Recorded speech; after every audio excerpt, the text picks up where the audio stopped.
Sa wakas ay nakamit na rin ni Customs Deputy Commissioner Danilo Lim ang pagtanggap ni Pangulo Aquino sa kanyang pagbibitiw sa tungkulin sa Bureau of Customs.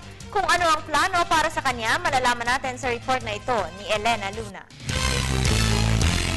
Bibigyan ni Pangulong Aquino ng bagong trabaho si retired Brigadier General Danilo Lim matapos magbitiw sa pwesto bilang Deputy Commissioner for Intelligence ng Bureau of Customs. Sinabi ito ng Pangulo sa panayam ng media sa Davao City.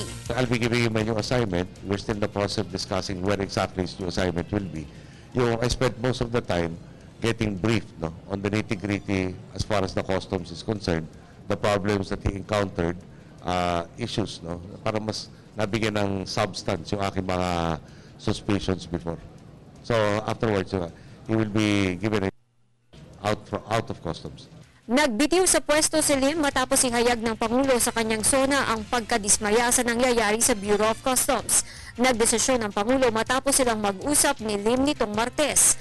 Naghain din ng resignation letter sa Pangulo si Customs Deputy Commissioner for Internal Administration Group, Juan Lorenzo Tanyada.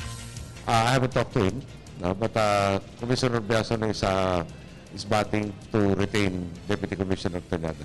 Matapos magbigay ng direktiba si Customs Commissioner Rufy Biaso na magbigay ng courtesy resignation ng iba pang opisyal ng ahensya, may ilang nasa pwesto na hindi sumunod. Hindi na idinitalya ni Pangulong Aquino ang gagawin sa kanila, pero asahan na raw ang malawakang pagbabago sa ahensya. Alam mo, ayaw ko yung telegrama.